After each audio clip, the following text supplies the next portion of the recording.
Nahdlatul Ulama atau Kebangkitan Ulama berdiri pada 16 Rajab 1344 Hijriah atau 31 Januari 1926 Miladiah. Organisasi ini pertama dipimpin Hadratus Syekh Kiai Haji Hasyim Asy'ari sebagai Rois Akbar, seorang di antara pejuang kemerdekaan Indonesia. Sebagai ketua Tanfidiyah pertama kali atau istilah saat itu Presiden Tanfidiyah adalah Haji Hasan Gipo.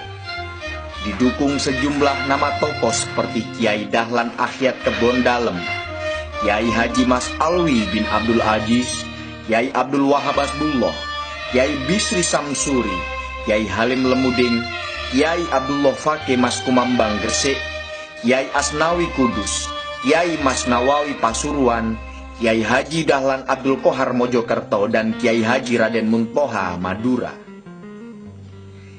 Istilah Nahdlatul Ulama pertama kali muncul atas usulan Kiai Haji Mas Alwi bin Abdul Aziz dari sebutan yang sebelumnya dilontarkan Kiai Abdul Hamid, pimpinan Pondok Pesantren Sedayu Gresik, dalam rapat para ulama pendiri di Kampung Kertopaten, Surabaya. Sedang lambang Nahdlatul Ulama dicipta oleh Kiai Ridwan Abdullah. Sejak berdirinya hingga kini, Nahdlatul Ulama mempunyai komitmen yang tegas dalam mengiringi perjalanan sejarah Republik Indonesia. Untuk menegaskan prinsip dasar organisasi ini, maka Kiai Haji Hasyim Asy'ari merumuskan kitab Qonun Asasi atau prinsip dasar. Kemudian juga merumuskan kitab I'tiqad Ahlussunnah wal Jamaah.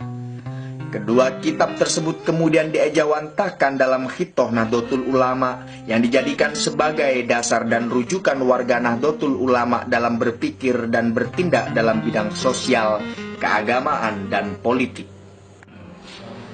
Apa yang dikatakan cultural properties, milik-milik atau hak-hak milik apa itu namanya budaya sudah ada beratus-ratus tahun sebelum.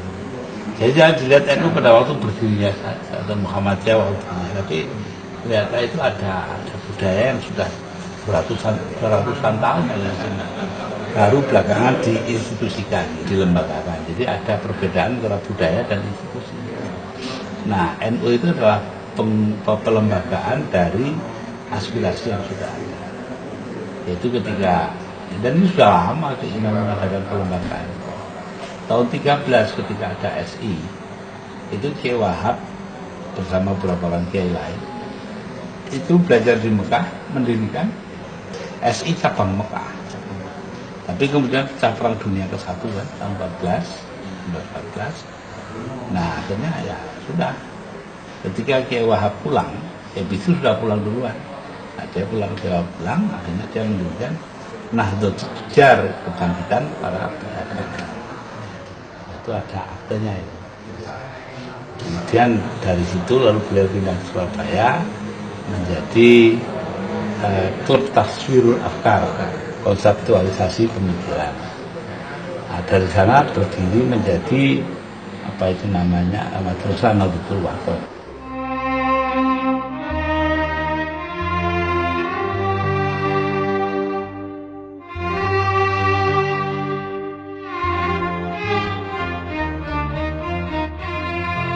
Kalangan pesantren yang sejak awal dengan gigih melawan kolonialisme merespon kebangkitan nasional 1908 dengan membentuk organisasi pergerakan seperti Nahdlatul Wathon atau Kebangkitan Tanah Air pada tahun 1916 di Kawatan, Surabaya yang dipelopori Kiai Wahab Hasbullah bersama Kiai Haji Mas Mansur yang kemudian keluar dari Nahdlatul Wathon aktif di Muhammadiyah. Pada tahun 1918 didirikan Taswirul Afkar di kawasan Kebon Dalem, Surabaya sebagai wahana pendidikan sosial politik dan keagamaan kaum santri. Sebelumnya, sepulang dari menempuh pendidikan Islam di Mekah, Kiai Wahab sempat mendirikan Nahdlatul Tujar atau Pergerakan Kebangkitan Kaum Sodagar. Serikat ini dijadikan basis untuk memperbaiki perekonomian rakyat. Nahdlatul Wathon kan bangkitnya pribumi, bangkitnya penduduk atau bangkitnya orang-orang tanah air. Ya. Itu sekolahan itu namanya seperti itu. Jadi sudah ada satu apa ya, satu bukti ya bahwa NU itu dalam gerakannya itu membangun nasionalisme.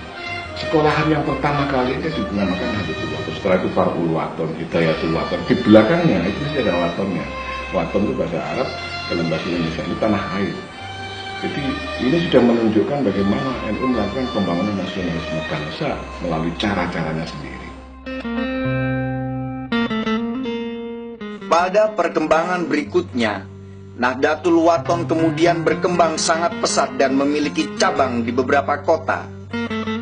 Selain di Surabaya, juga di Gresik, Malang, Banyuwangi, Semarang, hingga di Menes, Banten.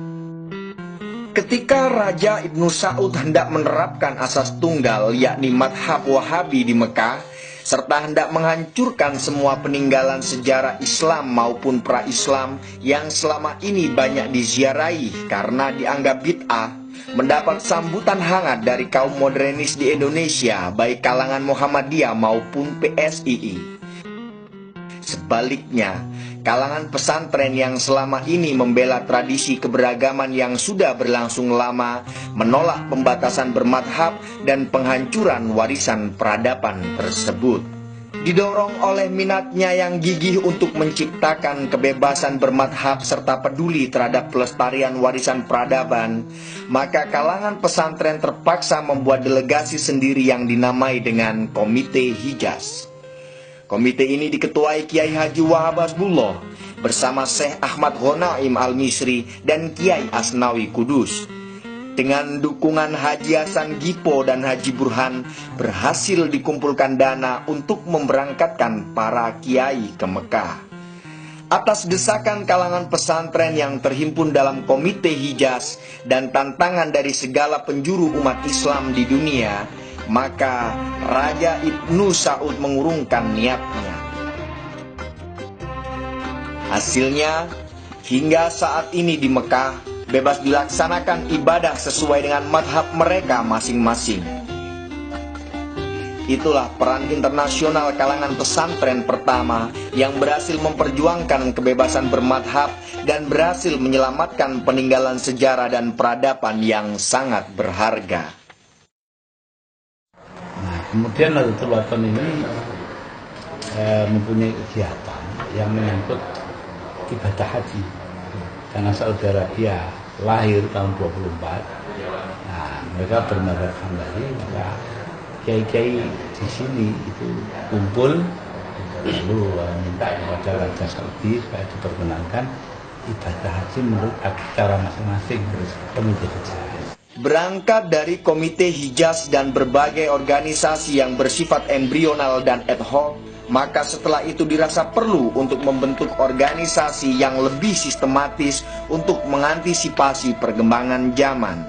Setelah berkoordinasi dengan berbagai kiai se-Jawa dan Madura, maka muncullah kesepakatan untuk membentuk organisasi yang dinamakan Nahdlatul Ulama. Nah, ketika kemudian dapat jawaban bahwa boleh, ya sudah, bubarkan teorinya Komite Hijaz.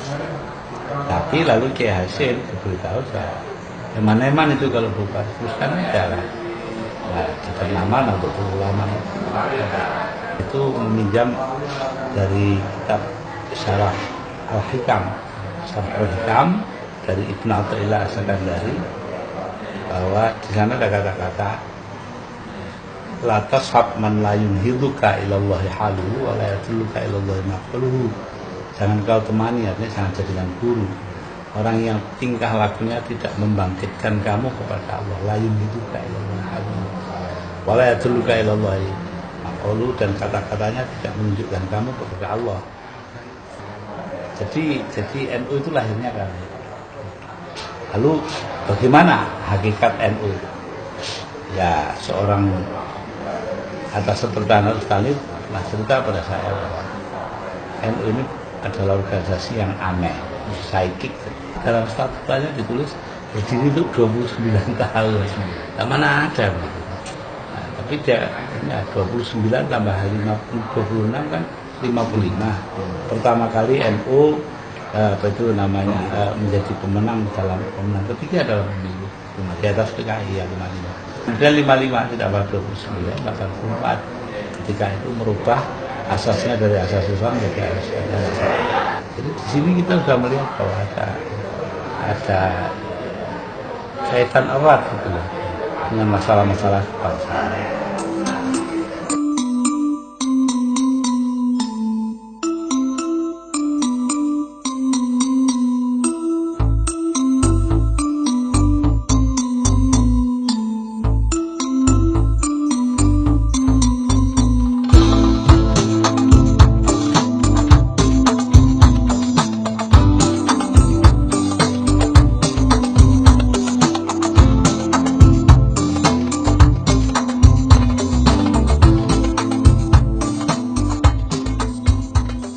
Atas sebuah kaidah yang menjadi pijakan warga Nahdlatul Ulama memelihara nilai-nilai lama yang baik dan menerima nilai-nilai baru yang lebih baik, maka Museum Nahdlatul Ulama didirikan.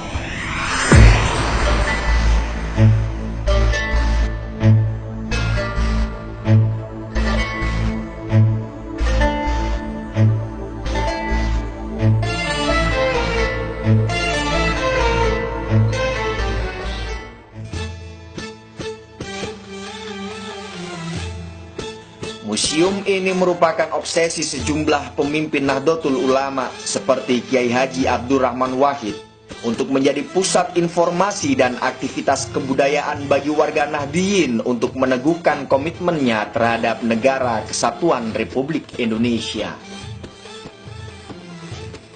Gedung Museum Nahdlatul Ulama berlokasi di Jalan Gayung Sari Timur 35, Surabaya.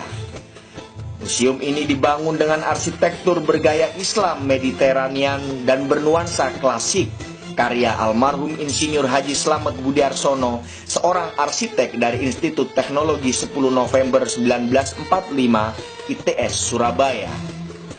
Gedung berlantai 3 dengan luas bangunan 900 meter persegi ini berdiri megah di tengah areal seluas 3.000 meter persegi, berjarak lebih kurang 300 meter arah ke timur dari Masjid Al-Akbar Surabaya, sehingga memungkinkan untuk dijadikan tempat tujuan wisata religi setelah makam dan Masjid Agung Sunan Ampel dan Al-Akbar Surabaya. Museum Nahdlatul Ulama menyimpan dan memamerkan berbagai dokumen historis Nahdlatul Ulama, benda-benda seni dan pusaka bersejarah, maupun karya tulis para ulama Nahdlatul Ulama. Di museum itu terdapat perpustakaan yang menyimpan karya-karya ilmiah dari berbagai kalangan tentang Nahdlatul Ulama dan pesantren, serta terdapat juga ruang yang khusus memamerkan karya kerajinan warga Nahdlatul Ulama. Dalam galeri dan koleksi terdapat ruang-ruang khusus. Di ruang Wali Songo misalnya, menyimpan berbagai informasi penting untuk mengetahui benang merah antara pola keagamaan dan tradisi yang dikembangkan oleh Nahdlatul Ulama dengan ajaran-ajaran para wali penyebar Islam di Indonesia, khususnya di Pulau Jawa. Di ruang Wali Songo memamerkan petilasan sejarah Wali Songo, meliputi replika makam para wali, berbagai hasil seni dan budaya pada era penyebaran Islam di Indonesia, kitab-kitab para wali, termasuk peninggalan-peninggalan kerajaan Islam di Jawa. Sebuah kitab tua yang ditulis pada abad ke-16, Kitab Ambyo, tentang riwayat para nabi pun tersimpan dan menjadi koleksi Museum Nahdlatul Ulama. Juga terdapat ruang khusus yang memamerkan benda-benda pusaka peninggalan para pendiri Nahdlatul Ulama, seperti tongkat Hadratus Syekh Kiai Haji Hasyim Asy'ari, sketsa dan foto pesantren-pesantren dan penjara yang pernah ditempati pendiri Nahdlatul Ulama, juga foto-foto para pendiri Nahdlatul Ulama lainnya. Di dalam gedung itu terdapat juga sejumlah terbang berukuran raksasa yang menandai berdirinya Ikatan Seni Hadrah Indonesia atau ISHARI.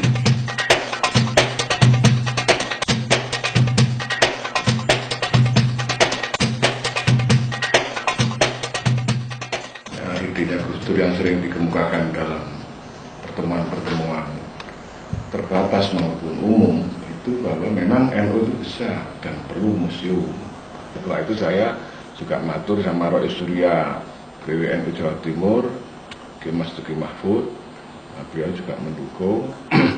Kemudian saya juga minta kepada Mbak Yai Sahal Mahfud untuk memberikan dukungan bahkan tertulis ya, dan juga pada Mas Dar yang belakangan pada Mas Dar Farid karena dia sebagai PLH PBNU, nah itu juga memberikan dukungan secara tertulis juga. Ya, jadi nanti ini ya, museum ini bukan hanya untuk menyimpan dan memamerkan, tapi sekaligus untuk mungkin bisa dipergunakan kepentingan ilmu pengetahuan, karena di situ juga akan kita lengkapi perpustakaan secara lengkap sekali lah, dan kita akan isi betul semuanya. Nah, selain itu juga akan kita lengkapi dengan produk-produk unggulan Nahdliyin. Jadi nanti ada Nahdliyin yang sudah pengusaha-pengusaha NU ya, yang punya produk-produk khas ya, NU dan terkait dengan daerah Jawa Timur, kita akan display di situ.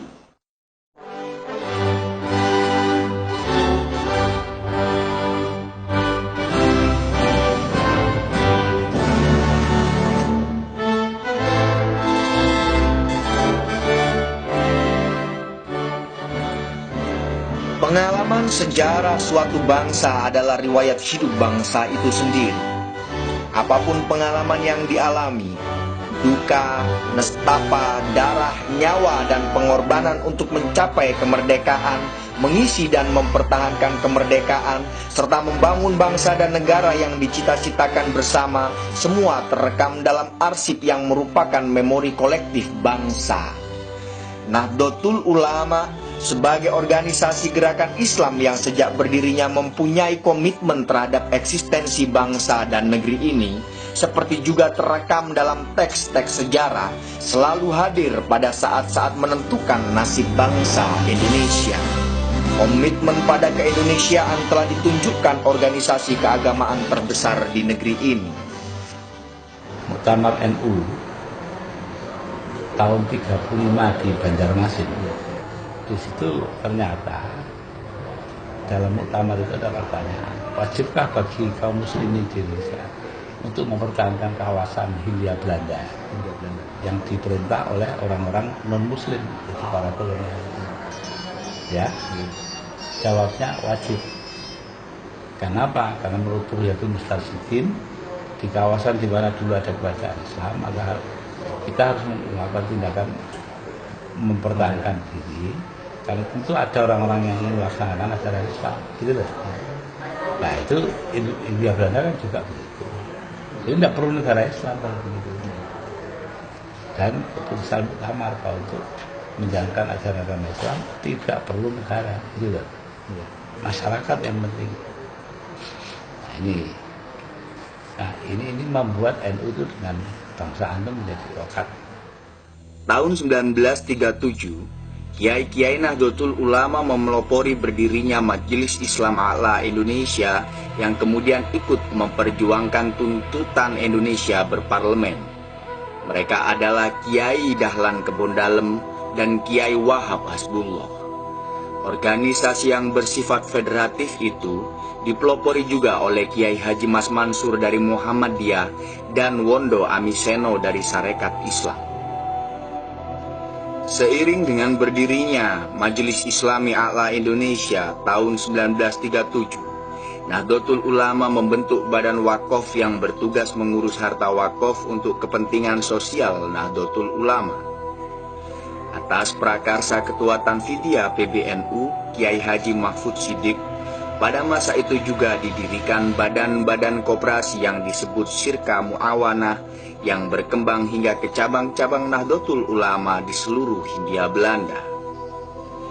Pada muktamar ke-13 di Menes, Banten, Nahdlatul Ulama membentuk lembaga pendidikan ma'arif yang langsung diketuai oleh Kiai Haji Wahid Hasim.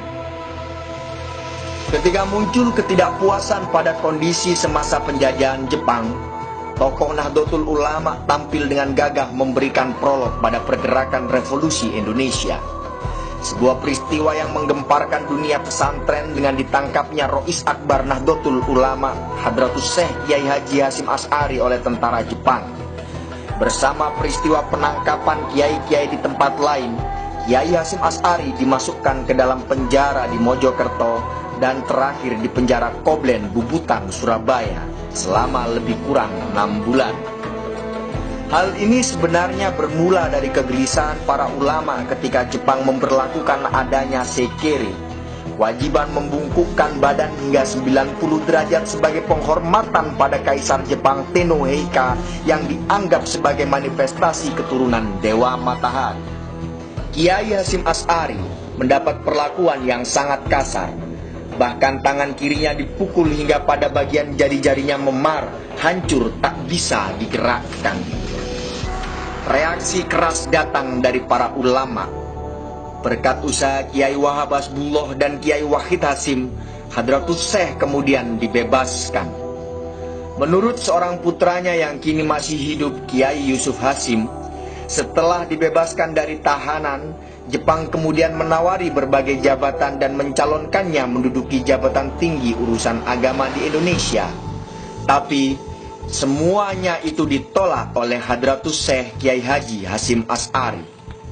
Dalam konteks kehidupan bermasyarakat, NU itu tidak pernah absen dalam sejarah bangsa. Tidak pernah absen, mulai dari pembangunan nasionalisme bangsa melalui pondok pesantren. Bahkan waktu itu kiai-kiai itu menyiasatinya karena zaman Belanda digubah lagu-lagu heroik nasionalisme itu dalam bentuk bahasa Arab. Itu kayak ya ahlal waton, hubbul waton minal iman, ya ahlal waton, wala takun adalah firman. Itu dilakukan di pondok-pondok, dan itu isinya itu heroik sekali, bahwa cinta tanah air itu bagian dari iman.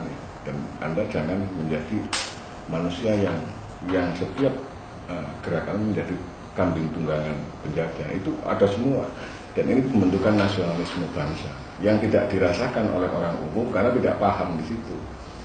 Nah, ini perlu dikemukakan kembali sehingga kader-kader NU dan masyarakat umum juga mengerti bagaimana kiai-kiai NU Kiai-kiai di NU itu membangun nasionalisme bangsa melalui itu.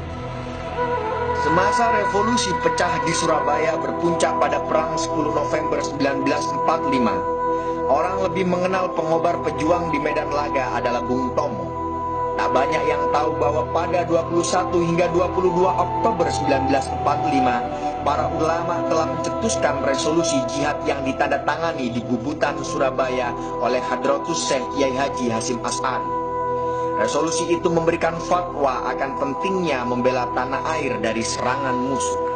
Kehadiran tokoh-tokoh Nahdlatul Ulama di pentas sejarah memberikan bukti bahwa kaum santri adalah patriot nasionalis. Pada masa revolusi fisik, kaum santri berjuang dengan mendirikan Laskar Hizbullah pimpinan Kiai Haji Zainul Arifin dan Laskar Sabilillah pimpinan Kiai Haji Maskur. Sejumlah tokoh seperti Kiai Haji Munasir Ali dari Mojokerto yang memimpin langsung pasukan Condromowo. Juga Kiai Haji Yusuf Hasyim dan Kiai Haji Hasyim Latif Sepanjang merupakan tokoh-tokoh penggerak di masa revolusi 1945 hingga 1949 itu. Tokoh-tokoh kita ini kemudian menjadi pelaku penting pada masa-masa pasca pemberontakan G30S PKI dan penumpasan para pengkhianat bangsa. Nah, itu tanggal 22 Oktober, November. 22 Oktober ke 10 November kan 20 hari. Itu terjadi perkumpul semua kiai dipimpin oleh Kiai NU, Rois Akbar waktu itu, Hadratus Syekh Hasyim Asy'ari. Rapat di Bubutan itu. Jadi kiai di Jawa, Madura dikumpulkan di situ. Bagaimana sikap kita menghadapi Belanda, menghadapi tentara sekutu yang mau balik lagi merebut kemerdekaan. Itu diputuskan di situ, kita harus pertahankan ini dengan dasar hukum agama. Hukumnya apa? Wajib ain membela negara ini, dan kemudian dicetuskan namanya resolusi jihad. Jadi perang jihad, dan ini satu-satunya waktu itu belum ada di negara-negara lain. Jadi sabilillah itu waktu itu bikin. Jadi orang membela negara, dia bertempur mati, jihad, fisabilillah, syahid namanya. Dan itu diproklamirkan oleh para kiai sehingga lahirlah 10 November. Jadi 10 November itu tanpa ada 22 Oktober saya kira tidak akan terjadi. Jadi Bung Tomo itu mendapat inspirasi tanggal 22 Oktober karena kiai-kiai sudah kumpul mewajibkan seluruh umat Islam di jangkauan radius 90 meter di Surabaya ini harus mempertahankan Surabaya dari serangan sekutu. Nah ini juga nggak ada dalam sejarah. Sejumlah situs yang menjadi bukti dalam mengiringi perjalanan Nahdlatul Ulama adalah Gedung Markas Besar Ulama atau MBU di Desa Kedung Rejo, kawasan Waru, Sidoarjo, tempat berkumpulnya para ulama se-Jawa dalam turut berjuang mempertahankan kemerdekaan di masa revolusi Indonesia. Selain itu, salah satu pondok pesantren tertua yang didirikan sekitar tahun 1850-an oleh Kiai Yakub, Pesantren Panji kawasan Buduran Sidoarjo, yang pernah menjadi tempat belajar keagamaan para ulama generasi awal Nahdlatul Ulama seperti Kiai Hasim Asy'ari, Kiai Wahab Hasbullah, Kiai Bisri Samsuri, Kiai Umar Jember, Kiai Samsul Arifin Asem Bagus, bahkan Syekh Kona Khalil Bangkalan yang dianggap sebagai guru para ulama pendiri Nahdlatul Ulama pun pernah nyantri di pesantren Panji ini yang kemudian mendirikan pesantren di Kademangan, Bangkalan, Madura. Sebuah kamar Kiai Hasim Asy'ari masih berdiri tegak di lokasi pesantren Panji hingga kini sebagai bukti sejarah yang turut berperan dalam peningkatan sumber daya manusia khusus bagi kalangan pesantren. NU itu kaya ya dengan perjuangan, di antaranya di Wonorejo, Anam juga itu dulu ada gedung tempatnya Markas Besar Ulama Jawa Timur, MBODT, Lama itu. Dulu komandannya adalah Kiai Wahab Hasbullah, lalu kepala stafnya Kiai Bisri Samsuri. Tugasnya itu menyediakan logistik untuk para pemuda-pemuda pejuang yang menghadapi sekutu kayak Bung Tomo dan sebagainya. Cuma karena yang di sana tertulis dan di sini tidak, ya sudah nggak ada yang tahu. Nah itu. Kemudian ada resolusi jihad Oktober 45, begitu penting pada 22 Oktober resolusi jihad. Itu untuk pertama kalinya dalam sejarah umat manusia bahwa jihad Islam, konsep jihad Islam itu diberlakukan bagi sebuah entitas atau sebuah wujud yang tidak agama, yaitu negara Pancasila. Nah, jadi situ bisa kita lihat bahwa itu penting artinya. Patut diperhatikan betapa tokoh-tokoh Nahdlatul Ulama adalah agen-agen kebudayaan atau broker of culture dan tokoh intelektual di balik perubahan-perubahan sosial atau social of change. Mereka berkiprah di ranah pemberdayaan masyarakat lewat dunia pengajaran dan pendidikan.